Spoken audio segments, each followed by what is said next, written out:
Hello friends, welcome to my channel Hindustan time है। जय हिंद। दोस्तों, पाकिस्तान की मीडिया हमेशा पाकिस्तान को हिंदुस्तान के साथ कंपेयर करती रहती है, मगर जब इन्हें सिर्फ मुंबई और दिल्ली का बजट पता चला तो पाकिस्तान मीडिया का सर चकराने लगा। आज की इस वीडियो में नासिर बेग ने कहा, मुंबई और दिल्ली का बजट पाकिस्तान से कई गुना ज्यादा है। मुंबई की म्युनिसिपल कॉरपोरेशन हिंदुस्तान की सबसे रिचेस्ट कॉरपोरेशन है, जिसमें 7 म्युनिसिपल कॉरपोरेशन आते हैं और वो बहुत सिस्टमैटिक काम करते हैं। हम उनके सामने कुछ भी नहीं। तो चलिए दोस्तों, देखते हैं इस वीडियो में सलमा कौसर और उनके पैनल ने क्या कहा। दोस्तों, इस वीडियो स्टार्ट करने से पहले आप सबसे एक छोटी सी रिक्वेस्ट है कि हमारे चैनल को सब्सक्राइब कीजिए, इस वीडियो को लाइक कीजिए और बेल आइकॉन को प्रेस कीजिए ताकि हम लाते रहेंगे इसी तरह की नई खबरें। सबसे पहले एनबीसी आपकी जानिब आऊंगी। कराची के मसाइल का हल क्या है? कराची के मसाइल का हल ये है कि बहुत खुलूस दिल के साथ आसपास के मुल्कों को देखते हुए आप एक ऐसा बल्दियाती निज़ाम कायम करें जो मुस्तहकम हो और आपको बदअमनी ना दे, बल्कि आपको वो निज़ाम एक ऐसा शहर दे। मतलब मैं कराची की बात नहीं कर रहा, मैं पूरे पाकिस्तान की बात कर रहा हूँ। आपको ऐसे आपको शहर दें जो खुशहाल हों, तरक्की कर रहे हों, और दूसरे शहरों की तरह हम उनको देखकर फिर ललचाए हुए अंदाज में ना देखें हम। अब आ जाएँ बजट की तरफ। आप कराची को जो बजट दिया गया बकौल चीफ मिनिस्टर के, वो 45 से 50 अरब का था जी। मैं देख रहा था दिल्ली का बजट, ये 3 खरब इंडियन रुपया, 3 खरब 33 करोड़ का था, यानी हमारे 6 खरब से ज़्यादा का। इसी तरह अगर आप चले जाएं अपने प्यारे शहर इस्तांबुल, तो वहाँ का बजट जो है बल्दिया का, वो 900 खरब रुपए है, 900 अरब रुपए है। और ज़ाहिर है फिर वो शहर भी इसी तरह का है, शहर भी इसी तरह का है, ट्रांसपोर्ट इसी तरह की है, वहाँ का ड्रेनेज भी इसी तरह का है, वहाँ के सिस्टम भी इसी तरह के हैं।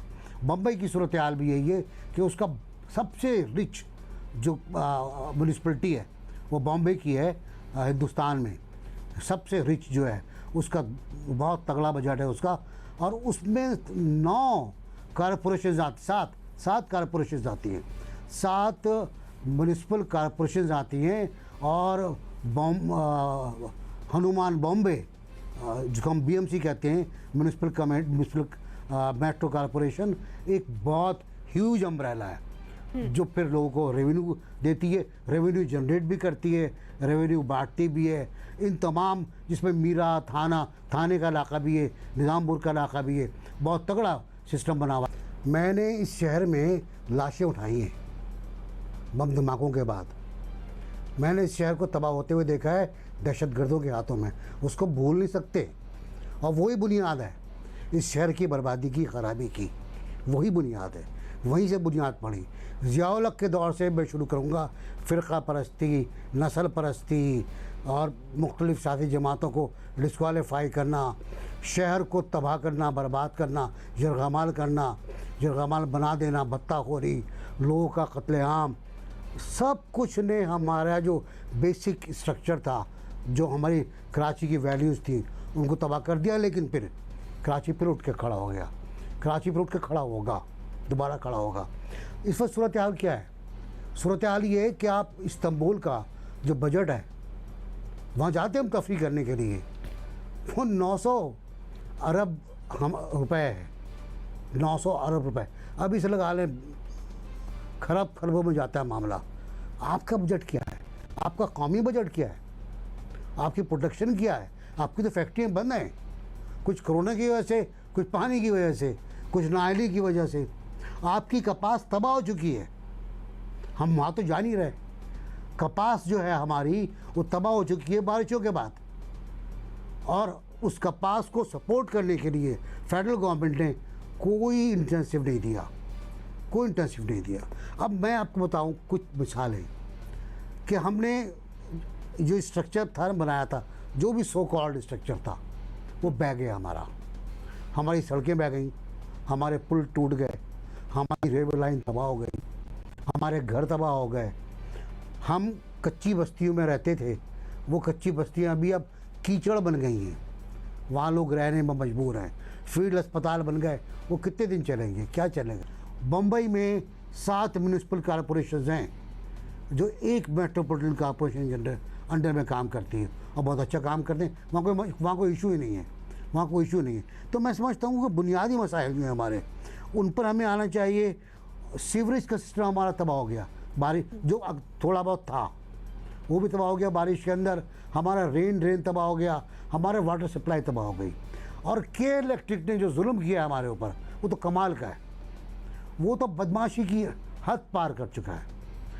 मैं 36 घंटे से अंधेरे में हूँ, जब मैं अगर अंधेरे में हूँ वो इलाका जो एग्जम्प्टेड है बिजली की लोड शेडिंग से, फॉल्ट से, एवरीथिंग से, तो फिर जो छोटे मकान आते हैं, इजाबाद है, फेडरल बेरिया, लियाकताबाद, और फिर कच्ची बस्तियाँ हैं जहाँ एक बल्ब जलता है, उनकी क्या हालत होगी, उन पर क्या गुजर रही होगी। जल्द साहब, कराची में इस वक्त सड़कों पर किश्तियां चल रही हैं, पूरा कराची अंधेरे में डूबा हुआ है। क्या आप समझते हैं कि वफाक और सूबाई हुकूमत कराची के मसाइल को लेकर संजीदा है?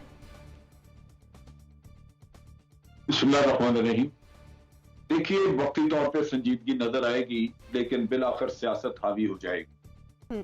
बहुत बहुत दुख की बात यह है कि अवाम की जो तकालीफ, अवाम के मसाइल, उनकी जिंदगियां जहां तबाह हाल नजर आती हैं, उस पे भी यहाँ पे सियासत की जाती है, क्योंकि आप यहाँ पे क्रेडिट देना चाहते हैं। आपकी कोशिश है कि बाद में जब इलेक्शन आए तो उसमें मैं कह सकूं कि जनाब मैंने ये काम करवाया था।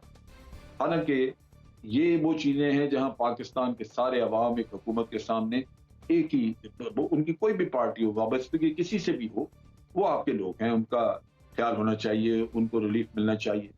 तो मेरा अपना अंदाजा ये है कि हम इस मुसीबत से जान नहीं छुड़ा सकेंगे, क्योंकि मैं बहुत अरसे से देख रहा हूँ कराची के हालात। आज तो बारिश ने तबाह किए, लेकिन वहां पे गंदगी का, उस शहर जो इतना शहर जबरदस्त हुआ करता था, जहां रोशनियां रात को दुनिया फिरती, और आप ये जो मिडल ईस्ट के लोग हैं ये यहाँ आया करते थे सैर तफरीह के लिए, और आज वही कचरे का ढेर बना हुआ वो शहर। लोगों में भी और अवाम के अलावा हुकूमतों में क्यों नहीं हमने सारा इंतजाम किया। लेकिन वसीम अख्तर साहब तो ये कहते हैं कि उनके पास एक झाड़ू भी खरीदने का इख्तियार नहीं है, उनसे क्या एक्सपेक्ट किया जा सकता है? ये मैं समझता हूँ कि ये इसको बड़ा चढ़ा के बयान कर रहे हैं। देखें, वो रोते धोते हैं, वो अपने मुस्तफ़ा कमाल साहब भी रो रहे थे, अल्ताफ़ हुसैन की भी तस्वीरें आती हैं रोते हुए, लेकिन रोने धोने से काम नहीं चलता। असल चीज़ आपको, उनके पास ये ज़रूर है कि वसाइल की कमी है, लेकिन वो सूबाई हुकूमत के पास भी है। सूबाई हुकूमत को भी 18वीं तरमीम के तहत जो हिस्सा मिलना चाहिए वो वफाकी हुकूमत पूरी तरह उनको दे नहीं रही।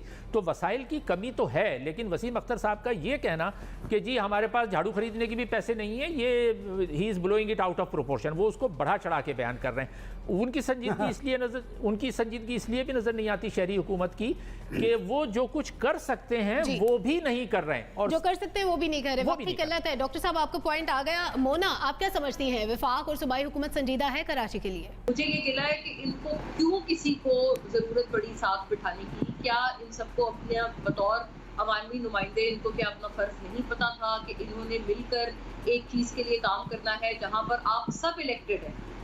या तो आप ये बोले कि नहीं जी ये वफाकी हुकूमत इलेक्टेड है लेकिन सूबाई अनइलेक्टेड है, या वफाकी अनइलेक्टेड है लेकिन जो शहरी हुकूमत है वो इलेक्टेड है। इस किस्म की या तो बात करें, ऐसी तो कोई बात नहीं है ना। सारे लोग मैंडेट लेके आए हैं पब्लिक का, तो इसमें कोई शुबा नहीं है कि आपने काम करना है तो मिलकर काम करना है। या तो फिर पब्लिक ने अलग अलग वोट दिए होते, सॉरी सेम वोट दिए होते इन तीनों डोमेन्स में, या इन तीनों हुकूमतों में। ऐसा तो हुआ नहीं। तो इसके अलावा कोई चारा नहीं है कि आपने मिलकर काम करना है। इनको अपनी आईनी जिम्मेदारी का जरूरत पड़ी कि एक बीच में कोई मीडिएट करवाए, और पाक फौज ने मीडिएट करवाया, फिर ये आकर बैठे, फिर इन्होंने साथ कोई इतना अच्छा बेहतर एनवायरनमेंट बनाने की कोशिश की। 2 रोज से अब मुझे नजर आ रहा है कि थोड़ी संजीदगी का मुजाहरा हुआ है। This is an emergency situation.